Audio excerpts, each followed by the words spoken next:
Hello, and welcome to another episode of Rights for Women.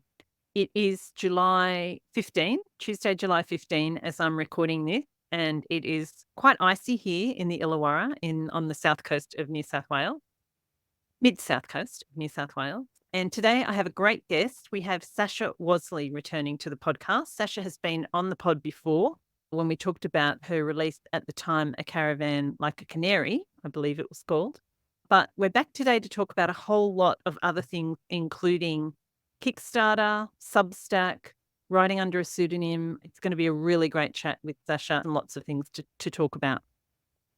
Before we get on to that, I wanted to tell you a little bit about my own personal writing news. At the moment, I am drafting the third in the Blackwattle Lake series, the series that I never thought would be a series in the first place.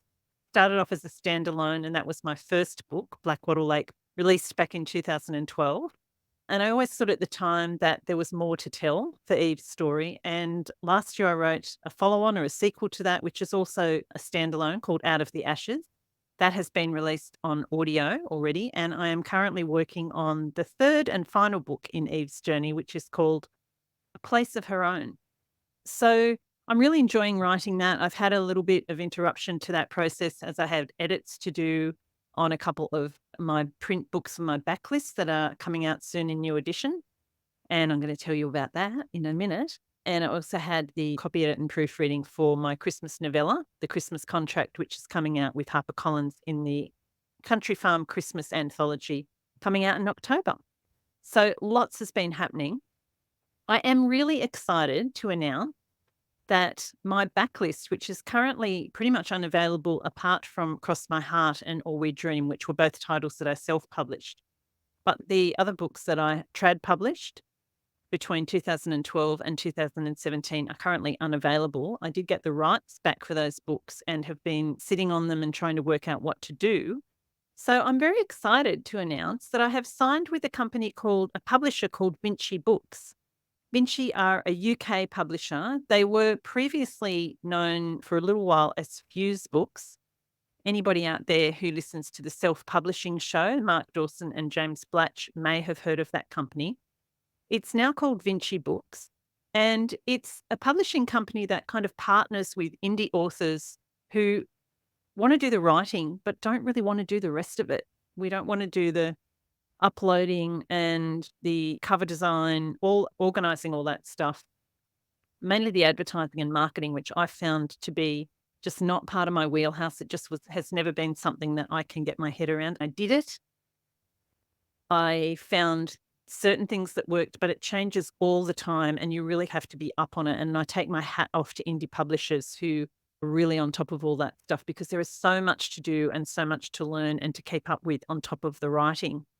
So the way it works with Vinci is that you give them a completed manuscript. So that is a fully edited manuscript. The editing and all that sort of thing is the responsibility of the author. Once you hand that over, Vinci then go about organizing a cover, blurb, uploading to platforms. They're primarily digital, but do also do print copies and audio formats for their books. And basically it's a partnership then where we're in it together. So I'm really excited about this. It is a kind of new venture. It's something that I've been really thinking long and hard about. I had my rights back. They were sitting there on the thought of actually going through that whole process again. And as I said, I am all for indie publishing. I think it is fabulous. It's just something that I find quite stressful at times, quite draining. And I just want to focus on the writing. So it's going to be really good to have that support behind me and to have somebody else taking care of the actual sales side of things.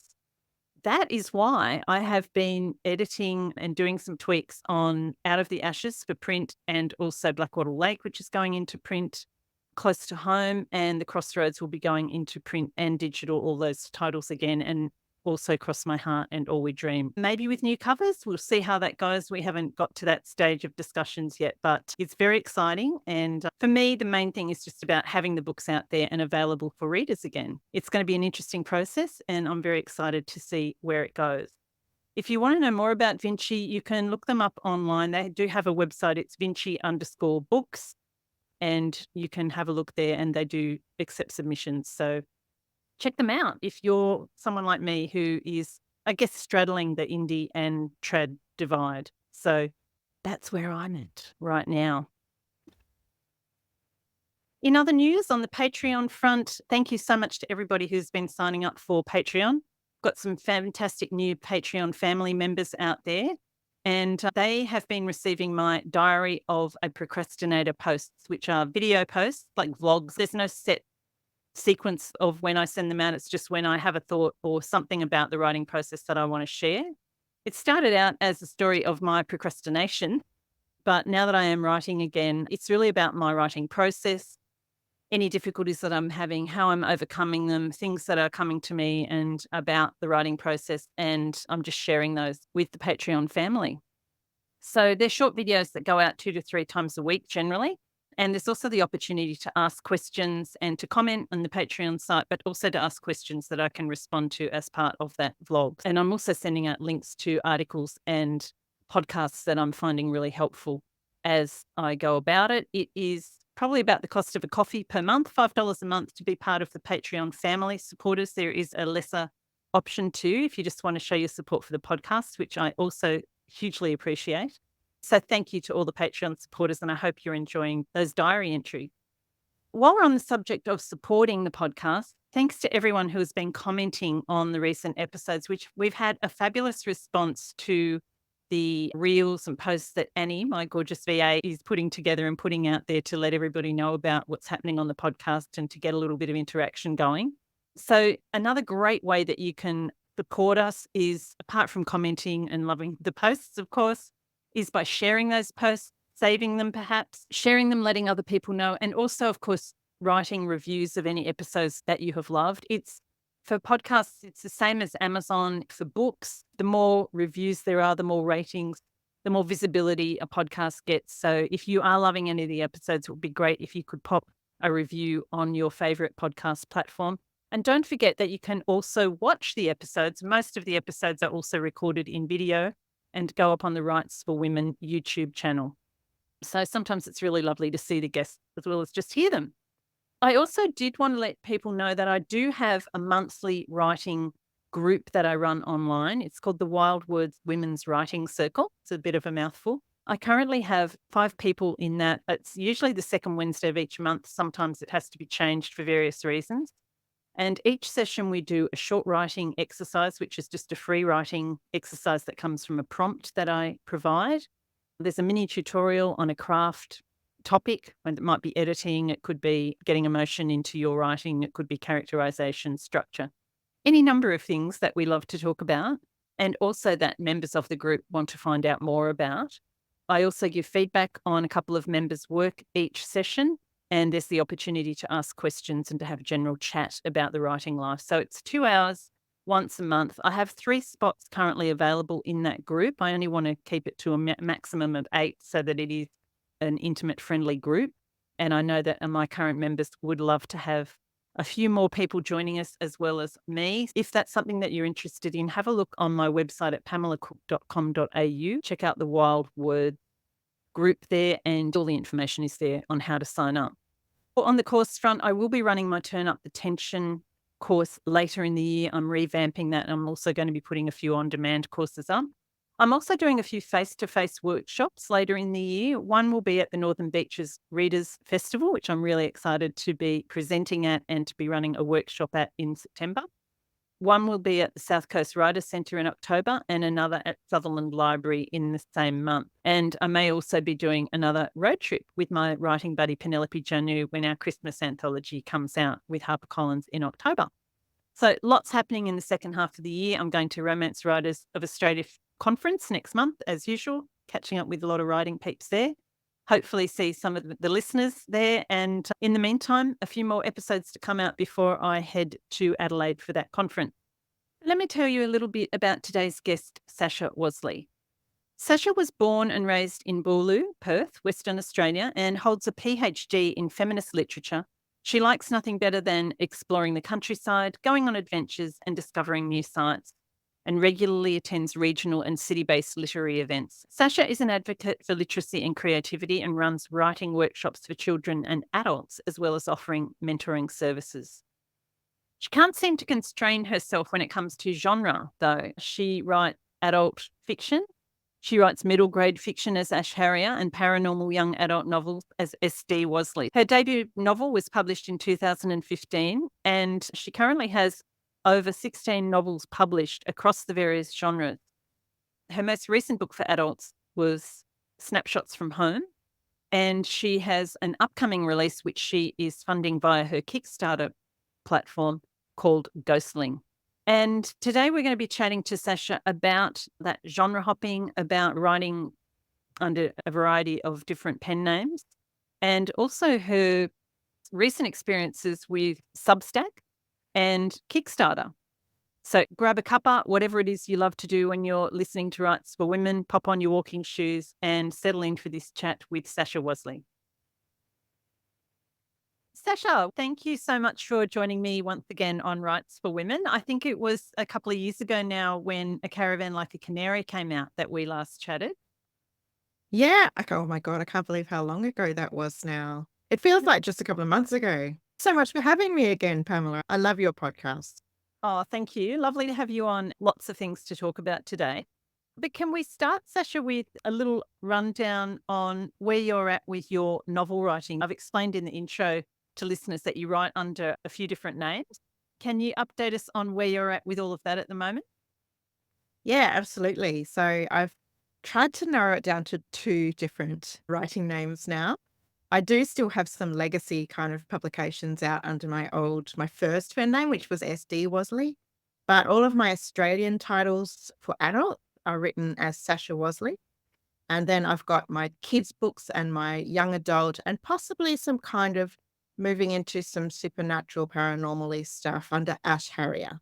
So I've tried to contain it to 2 different names, but I cannot contain my genres, though. I've got a real genre problem. I Not a probably problem. mentioned that last time. Yeah, I just love stories. And for me, it's the story, not the genre that attracts me. So if something lights my fire, I just have to write it, even if it's completely not what I was expecting to write or what my publisher was expecting me to, or my readers. We'll get on to what you're writing in those various genres in a minute. But how is your publisher with that? Are you writing in across genres for the same publisher? How is that operating for you at the moment?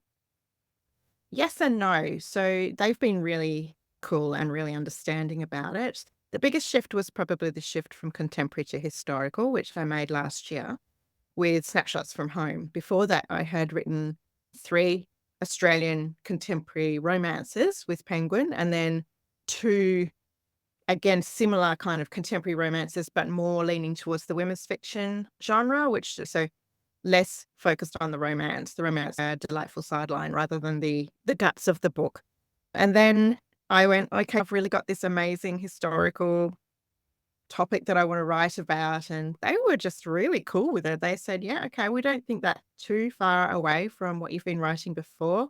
There's a lot of crossover in the readerships for those 2 different genres. So go for your life. And then we went, all right, let's though, however, stick with historical for the next book at least, so that there's not too much confusion. I'm not going contemporary, then historical, then back to contemporary again. Right. Yeah, it's more going to be contemporary, then a few historical, and then might double in contemporary again after that. Okay. So your next adult book coming out, your next adult fiction will be historical? It will, yes, that's right. Okay. So that one's sitting with it's not even sitting with my publisher anymore. She's done the structural edits and sent them back to me. So that's my next job. And it's quite a big job. So yeah, that's going to take up a lot of my next month. And that one is set in Oxford in 1920s. Ah, okay. Because I vaguely remember, Sasha, tell me if I'm wrong here, that your last book, Snapshots from Home, was that the book that was inspired by watching an episode of Antiques Roadshow? You got it. Okay, The one my that mem- Sandy Docker and I both watched and both oh, wrote no, books about. really? Yeah. Really? Oh, that's Yes. fascinating. I Sandy's going to be my know. next guest, actually, on the Oh, podcast. you can, yeah. Reminder. We actually did a Facebook Live about it because it was just so funny. It was about a week before my book came out. And I was posting about it on Facebook as you do. And then someone said, oh, I just read Sandy Docker's latest and she talks about the snapshots from Home League. And I thought, no, that's not possible because I had looked and there were no other books about this scheme. And then I went and looked at hers up and I was like, oh my God, that is the weirdest thing ever. And then I was reading a blog post that she'd written about how she came up with the idea. And she said that she had been watching an episode of Antiques Roadshow in 2021, I think it was. No, it was COVID year, it was 2020. And that she had been inspired. And I couldn't believe it. I wasn't sure whether I was horrified or delighted at first, but pretty quickly got delighted. I reached out to her and I said, this is amazing. And she said, I have noticed your book. And yeah, it is such a weird coincidence. Oh, that is so bizarre. Yeah. Funny little serendipitous moment. Yes, we love those in the writing world. Yes. So when will your next historical be out, Sasha? So around this time next year, according to current plans. And yeah, it's the first one that I've written that is not really set in Australia. So it's got an Australian heroine and she starts on the trip over to England. And that was a bit weird for me. I've actually got, just between you and me and all your listeners, I've got about 25,000 words at the beginning set in Australia. And my publisher said, probably go. So there's quite a big splash. Yeah. A huge slash, quarter of the book. Yeah, she said, oh, maybe drip feed some of this throughout the book instead. And it's really good advice. She's a very good editor. Okay. And were there any research trips involved, Sasha? Absolutely. I managed to work out my first smart research trip because all my other ones have been to really one-horse sheep and wheat farming towns around WA, rough areas. So this one I went, oh, I want to write this book set in a university city in England. That sounds like I'm going to need a research trip. Yeah, I was actually really hesitant because it was going to be expensive and all of the things. But then I went, I have to do this. I can't write this book and not have been to Oxford. I've been to Cambridge, but for some reason I really felt like this one belonged in Oxford. And I'm so glad that I went because it would have been so much harder and less authentic. And yeah, like basically it unblocked me. I'd written all that Australian section before I went and then I'd stopped for months. And then as soon as I got back, the rest just poured out of me. And it was just like a month of sitting and writing. And then it was done. That's amazing. Maybe I need a research trip.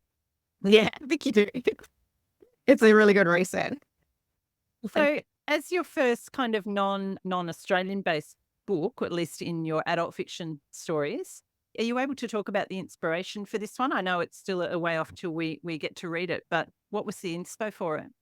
I think I've worked out that I often write stories about class and social capital and things like that, and money and inequality. And I was just grabbed by this idea of this working class girl. And my family history is that my grandfather worked at the Midland Railway Workshops, which was a really big centre of employment in this area where I live now. There were blue collar and white collar workers there, and it was a very strong union kind of background and lots of industrial action and so on, but also a big class divide. And so that stuff to me is really, it's in my bones and it's in my veins. So I wanted to write about a working class girl who suddenly gets thrown into a very elite society. And the way that I worked out I could do that was to have this quite visionary union man who knows that the key to breaking the cycle of poverty and inequality is education. So he's got a very bright daughter and he gets her a scholarship into a good school. Then he dies, but she's already in the school. So she finishes her education there. The community rallies a little bit and says, okay, we know that's what Davey wanted for his daughter. So we'll help. We'll make sure that she can finish her education. But right at the end of the process, when she's just starting to think about applying for universities, her mum gets an injury and she's got a little brother who's still at school. So she has to basically leave all of that dream and just go and work. But then an old investment of her father's suddenly pays out. And her mum is determined, you always wanted to do this. This is what your dad wanted. This is what you want. We're going to send you to university. So she manages to get in and she starts at a women's college at Oxford University. And then, of course, it's all culture clash and class clash, but it's also a book very much about stolen things. So I'm fascinated by the show and the podcast Stuff the British Stole. I haven't watched it yet, but I've been looking at the ads and I keep thinking I've got to go back on iView and watch some of Yes, these. Yeah. it's amazing. And it's all about British imperialism, which is also a kind of pet fascinating topic of mine. So I wanted to make it that it's actually a society. She creates a little bookish society with some of the other girls there. And there's two Australian girls, one working class British girl and an Indian girl. So they're all over from all over the British Empire, but they come together and they're in this seat of learning, facing up against all this kind of wealth, elitism, male domination, and British domination. So yeah, that's the story there without Wow. giving too much more away. Yeah, no, it sounds really interesting, Sasha. And yeah, really exciting that you spreading your wings and setting a book in the Yeah, UK, especially a historical one. Really look forward to that. So thank you. let's move on to where you're at with your middle grade novels, because I know you've had a couple of those out in the last year, I think. Yeah, that's right. So obviously the release schedule for middle grade is a lot quicker than for adult books. So after the first book, we released book 2 within 6 months, and then book 3 came out a year after that. So that series is now complete. That has done really well. I'm really proud to have actually shortlisted in a couple of awards for those books. So that was really lovely to get that kind of recognition. Thank you. As an author, as you don't get a lot of pats Mhm. on the back or recognition. That's a really nice thing about the children's book environment. There Yeah. are a lot more things like that going on. So I've got another middle grade sitting up my sleeve at the moment, which I'm just trying to work out where that will sit, when would be a good time to send that out into the world. That's a historical comedy, so it's a bit of a shift, but it is Mm. an action mystery, which is the same genre as I was working in before for the Yeah. Alice England books. And I've decided also to bring my young adult books, which I published originally as SD Wasley, under that Ash Harrier banner, because it just Mm. seems to make sense, especially since when you think about it, a lot of my middle grade readers are moving into young adult age. So when they run out of my Alice Yeah. England books, they'll be interested in maybe some of my young adult novels. Yes, very true, very smart. So those novels that you originally published as SD Wasley, did they precede your adult fiction writing? Absolutely. So that was my Okay. first book. Yep. 10 years ago now, which is a shock to me. And very small digital only press. So print on demand. They're based in Canada. They're actually a really good press, and they give a lot of young adult writers their big break. So that was my break into the publishing world. And what it did for me was get me used to working with a publisher, to writing to deadlines and writing book series, to meeting readers and dealing with reviews and stuff like that, but also really good education in marketing my own books, because they don't have a big marketing spend. And even in a trad, you have to you have to do a lot yourself with marketing as an author. But it was really a good learning curve for me to learn how to do that stuff. But since then, obviously, 10 years, I've written 18 books, and I couldn't even bear to look at that first book anymore. It was just every time I opened it, I would cringe at something in it. And yeah, so it was so wonderful to get my rights so I can get my hands on it and just go back in and fix it. I've done exactly the same thing. And it's so interesting, isn't it? Because your writing style changes so much in that period of time and just everything about the way you approach it. How many books have you tackled so far from your old list? I've just done one, and I'm working through the structural edits because I paid a structural editor myself. Obviously, once you've had something published, no other publisher is going to look at it unless you like become a book talk sensation or something like that, and then a publisher might look at it. But as it stands, I'm doing this myself. So I've gone back Right. to a little bit of indie publishing. And I loved the process because it literally was like unpicking, like your first scarf that you make when you're knitting and it's full of holes. It was like undoing that and redoing it without any holes and making it all perfect and beautiful. But it was also a little bit like writing fan fiction with like characters you love. And because I was just going back in and writing new scenes and changing old ones. It was really good fun. I loved it. I can't wait to tackle the other two. Oh, that's brilliant. So is that a 3-book series? It is. Yeah. Okay. And the first one is called Ghostling. Is that right? Yeah. That's right. Yes, I've seen the cover, and I'm absolutely dying to know about the way that you are putting this out, Sasha. So you have started a Kickstarter campaign for the Yes. publication of Ghostling. Tell us all about that. It's fascinating. Yeah, I was sitting in my Path to Publish class that I run for a bunch of students here in WA.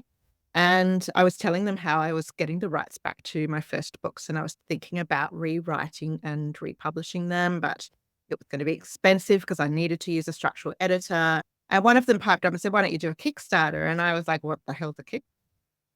So then I went away and did a bit of research, and I saw that actually a lot of authors are using Kickstarter now, and they're using it to publish a new title or to create special editions of their existing work.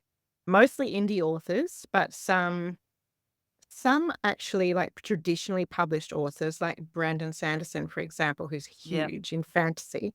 What he did was he had the rights for special editions of his books, even though his publisher had the rights for normal editions. So he put it out there on Kickstarter and said, "Look, I'm thinking of doing a special edition of these." I think, I don't know, it was a collection of books, like 12 books or something, or maybe less. And his Kickstarter went bananas, like $12 million or I something like remember. that. Huge. No, I wasn't expecting anything like that. But what I thought was maybe I can cover some costs and republish this, and then I don't have to risk my own finances with it. And it will show me that there's an audience for it as well, because people want to see it. So I treat it as an experiment, and I started off with a budget of about $6,000 or $7,000, which would cover design for the cover, structural editing, proofreading, manufacture of a small print run, etc. Then I joined this group on Facebook called Kickstarter for Authors, and they were like, "No, you don't do it like that. You need to treat this as, okay, I am republishing my own book. Therefore, those costs are mine.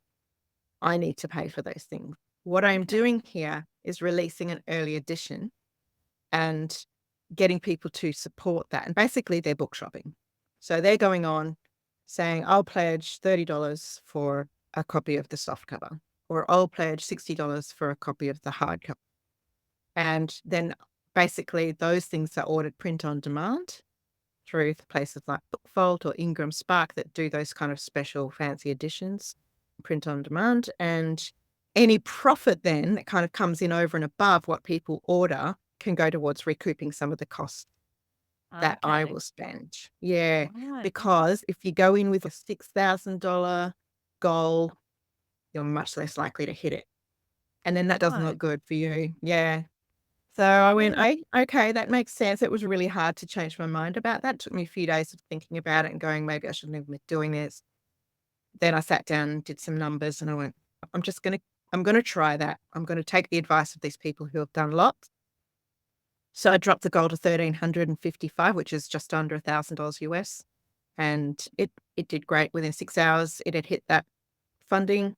So we got the green light. That means that everything's happening because it's all or nothing. It's Kickstarter. A lot of people probably don't even know what Kickstarter is. No, maybe a little and explain that. Yeah. Yeah, because I think some people mix it up with GoFundMe and stuff like that, but it's Right. really nothing like that. It's basically seed funding. So what you're saying is, if I can get this amount of funding, I am going to release this, whatever your Right. project is. And in my case, a book. And if that funding level is reached, everyone who pledges for a reward will get that reward. If that funding level is not reached, nobody gets charged. So there's no money that comes in at all. Yeah, Okay. You've got to reach that bar that you've set initially, and then exactly. everybody gets whatever it is they've ordered. Yes, that's right. Okay. And they only get charged if it hits that goal. So it's hit that goal. So everyone at the end of this process in a week will get charged, but they will also get their reward. And the more money comes in now, we unlock what are called stretch goals. So they all get little bonuses, things like fancy bookmarks or stickers or bonus content in the book. Or we've just unlocked today, about half an hour ago, the special edition hardcover with an alternative cover under the dust jacket. So that's really Lovely. cool. So everyone who's ordered the hardcover will now get that. That's so exciting.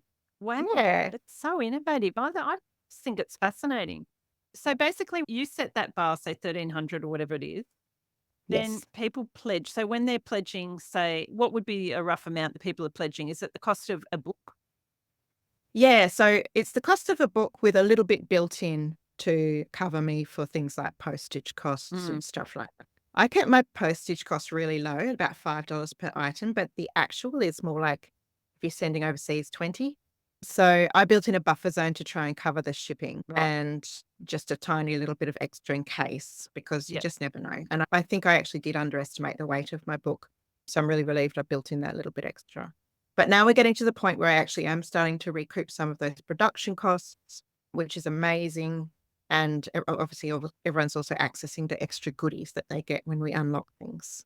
Yeah. That's so exciting. And how are you going about letting people know about it? So I know you are quite active on Instagram. You've got your Substack, which we're going to talk about as well. Are they your kind of main channels for letting people know about what's happening? Yes, it's funny that you should say quite active. I haven't been this active in years. I get on every day and feel like I'm shouting into the void, but it actually is working. Yesterday, I said to a friend, I started to think, what am I doing? I'm just making an idiot of myself here, just getting on there and continually talking about ghostling. And then I started to look at the back end of Kickstarter shows you where the sources of traffic are and the sources Oh, of great. pledges. So I could see that a lot of people coming from Facebook and Instagram and Substack. So I was like, okay, this actually is working. So I will keep doing it. Yeah. So I'm on there every day. Basically, the advice in that Kickstarter for authors group was post more than you are comfortable with.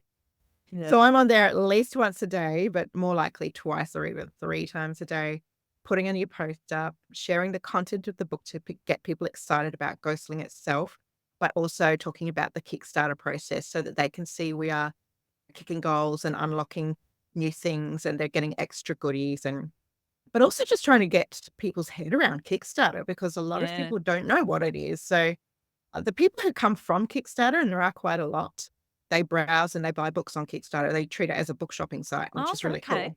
So Within the there's lots of Kickstarter those. Yeah, community itself. Mm. exactly. Yeah. So there's a lot of people. It was originally really big for games, like new board Right. games, yeah, RPG content and stuff like that. But it has become much more about books in the last year or two. But yeah, so they all get it because they're there and they're backing things all the time. But people who like my mum on Facebook and stuff like that, they're like, what is this, Sasha? I don't know what this is. I've gone over and backed you, but I still don't understand it. Yeah, I've been trying to increase people's understanding of Yeah. how it works. Yeah. And then hopefully they'll get introduced to the Kickstarter community and start finding some other cool books there as well. And hopefully I'm also benefiting them. And I also got on TikTok. Oh my God. Oh, how's I've that noticed you're going? on TikTok as well, so that's I'm on nice. it, but I'm very sporadic. Tell us about TikTok and Okay. how that's going, because I know a lot of authors out there think, oh, maybe I should be on TikTok or whatever, Yeah, but it's a whole community and it's great. I actually it quite is. enjoy scrolling through and watching a lot of the stuff on Yes, there. But how are you finding it? I love it. It's really good fun. It's way more fun than I thought it was gonna be. I was so full of dread when I started because I was like, I just don't want to put my face on there. I don't want to be visible on there. And very quickly you learn that it's not about the polished, pretty Instagram look that really intimidates me as well, that kind of influencer look with the beautiful clean lines and all of that Yeah. stuff that I do not gel with at all. It's much more raw. People sit in their cars and just like post videos of themselves talking about stuff, sans makeup and hair everywhere. So that's much more my style. So I went, okay, I'm just diving in. I went on there. I posted a very blurry first video in quite a dim room saying, hi, I'm here. I'm going to do Kickstarter and I'm going to treat it as an experiment. And if you're interested, just follow along. Yeah. And look, Yeah. low growth, I'm getting probably, I'm going to be honest here and say that I'm getting anywhere between 50 and 600 views on a video, Mm. which I have no idea how that kind of ranks. I think that's pretty low. I've only got 200 followers at this point, but I only started it a few weeks ago, so that's not that bad.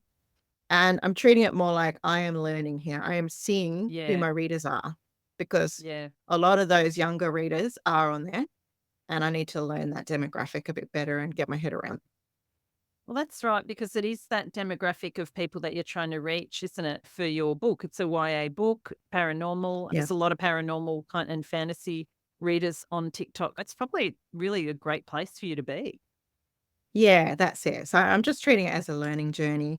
I am starting to make a few kind of silly fun videos, which I'll probably look back on in about 2 months and go, oh, what was I thinking, and delete them. But hey, you got to dive in somewhere, don't Yeah. you? I think I turn 50 next month, and I'm just going, this is my big year of experimentation. I'm going to try some things that take me right out of my comfort zone. So here I am. Good for you. It's fantastic. So with Kickstarter, it's essentially like pre-ordering a book. Is that right? Absolutely. You just nailed it. Yeah, Yeah. yeah. Except you're paying for a book that isn't yet 100% in existence, but Exactly. it's the same process as pre-ordering. Yeah. And a little safer, obviously, than Booktopia. Yeah, Can I say that? exactly. And I think you're often getting something that is new. Like it's Mm, new to the industry. It's not something that the industry necessarily expected.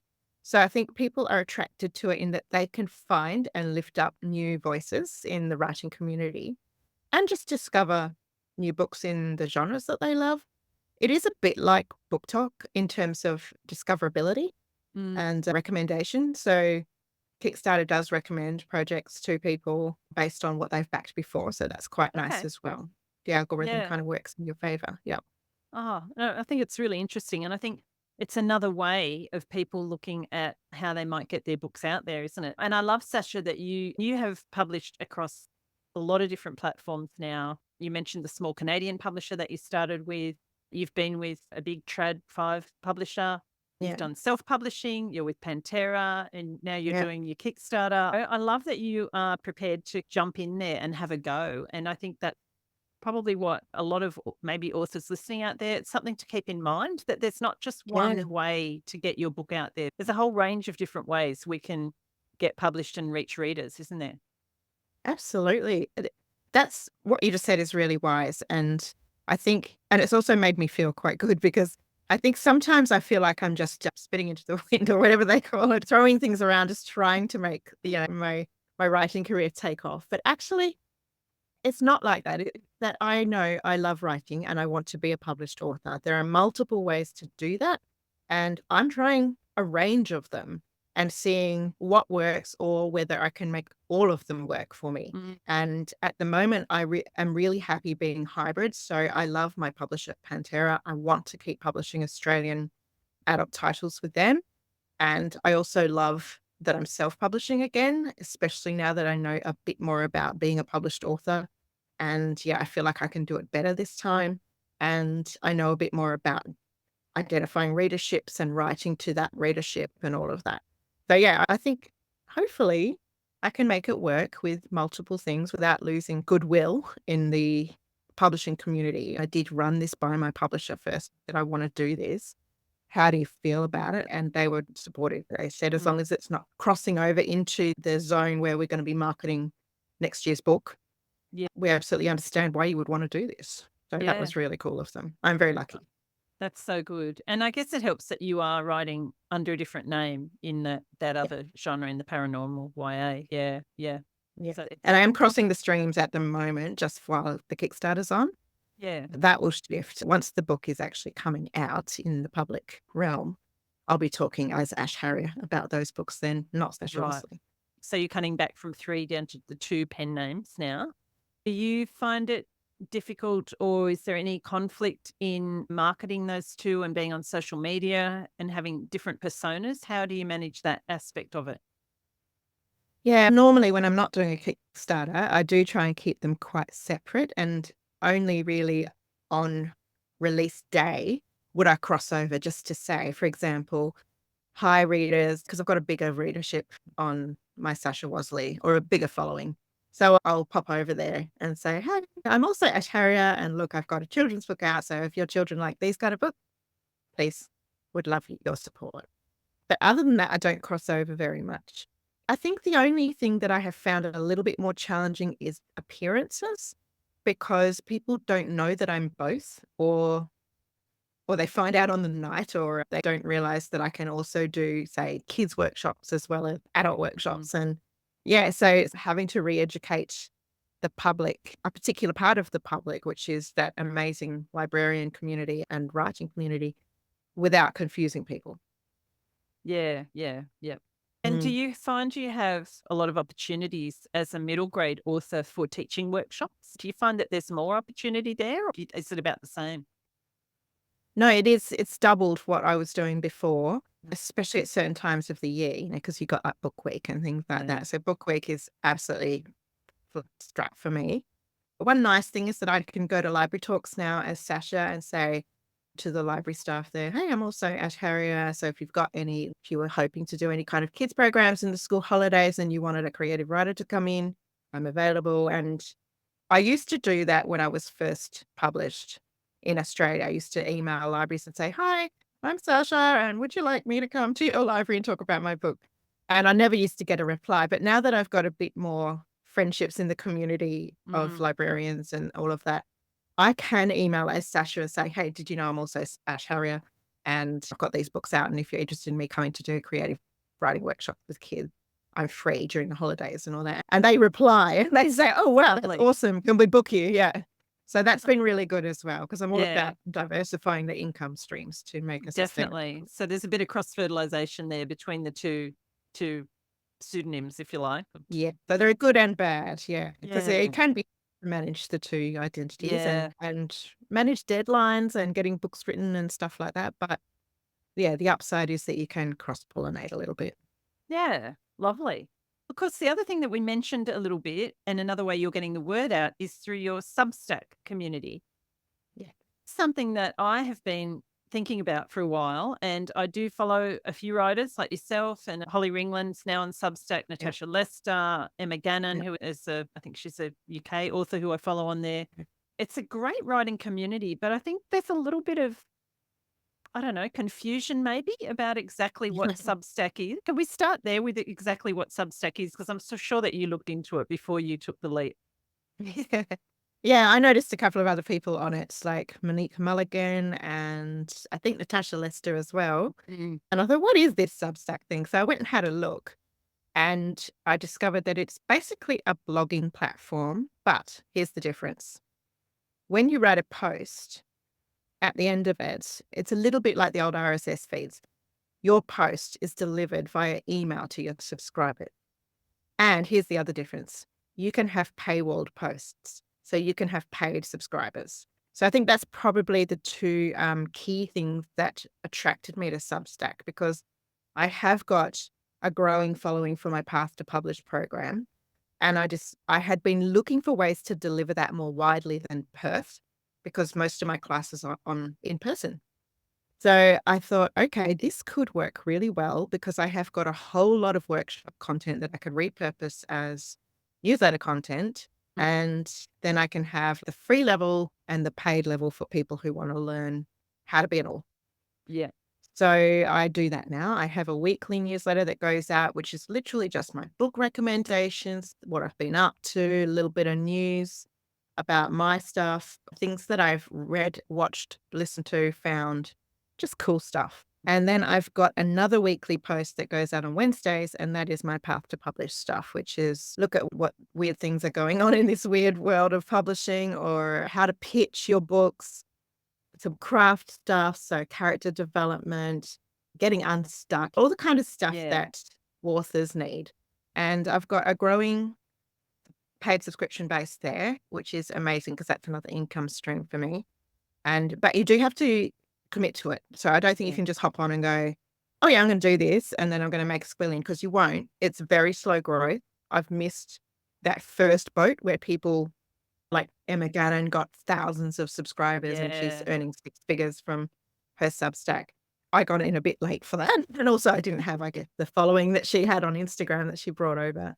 But I do prefer it to a lot of the other social media platforms because I love long form writing. So it's allowing me to really tell stories and share in depth information about how to be an author and how to get published and all of that stuff, which I think a lot of authors enjoy. A lot of writers Mm. are readers.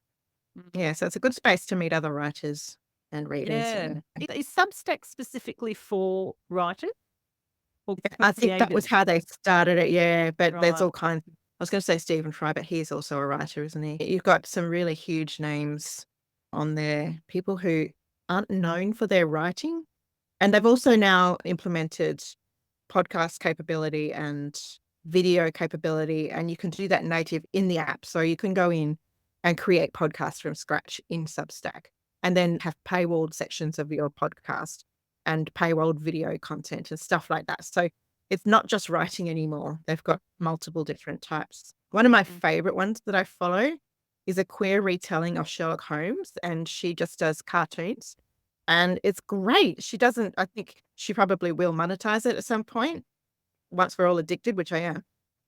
But she's a free sample of the book she's writing, which is this graphic novel version of Sherlock Holmes. And it's just brilliant. It's so funny and clever. And I read that avidly every week. If you find your niche, and then if you've got some people to bring over there at the beginning, which I did, luckily, that can really help as well. So did you have a mailing list that you transferred over to Substack?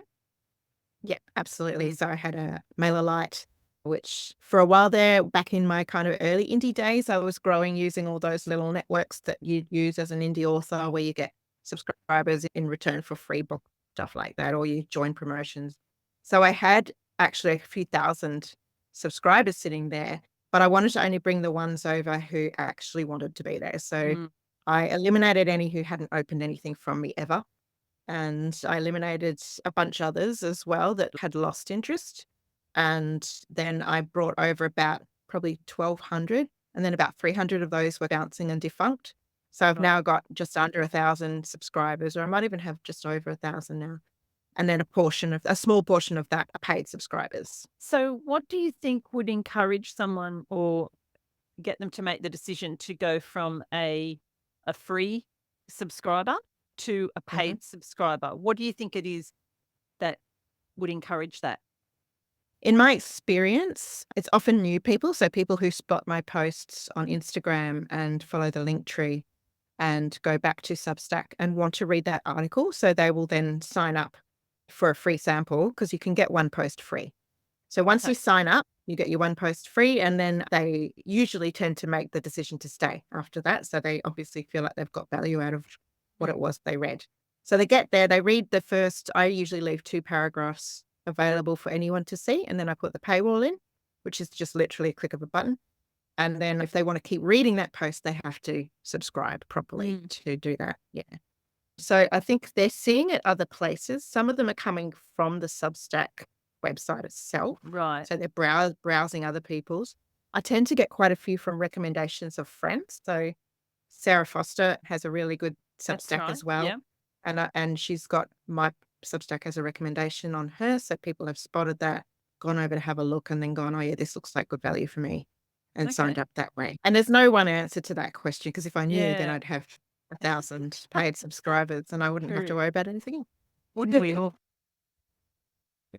So it's really interesting. And as I said, it's something that I'm looking into, either as an author or a Rights for Women podcaster, or both, perhaps. Yeah, absolutely. I think that you'd be amazing over there. Yeah. The only thing that I am a very erratic newsletter sender. It's supposed to be monthly, but it often ends up every 2 or 3 months.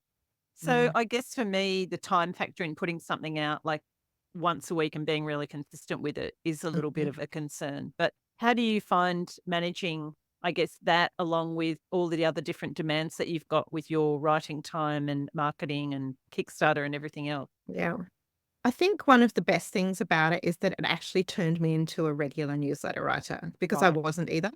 I was really irregular. And I think part of it was that I found all of the email interfaces, the mailing programs, quite complicated and quite annoying. And I don't know why, but very low engagement, low open rates and all of that. Whereas my Substack has consistently got around a 30% open rate, which is really good for a newsletter, because newsletters are usually sitting really quite low. And I think just the ease of use, because you can so easily, like, Substack's just brilliant for writers. It's so easy to work in. So yeah, I found that I became a regular newsletter writer. It was also really rewarding to have people signing up. So that's keeping me accountable. When I got my first few paid subscribers, I was like, oh, okay, someone actually is paying me to write this. Okay, I will write then. I will write it. Yeah. I'm quite a people pleaser. So. Yeah. And how do you manage your time in general, Sasha? Are you pretty good with your time management? the moment, everything's out the window because of the Kickstarter. I've just managed to settle into a bit of editing, but there's no writing happening because I've got no creative energy left at the end of the Yeah. day after creating all that content. But normally I try and get some writing done first thing in the morning because that's my concentration zone. So I'll wake up, I won't even get out of bed, or if I do, it's just to get a coffee, and then I'll go back to bed, sit up on my computer and write for up to 2 hours sometimes. Okay. Yeah. By that point, I'm, oh my God, I'm starting to feel really guilty because I'm still sitting here in my pajamas.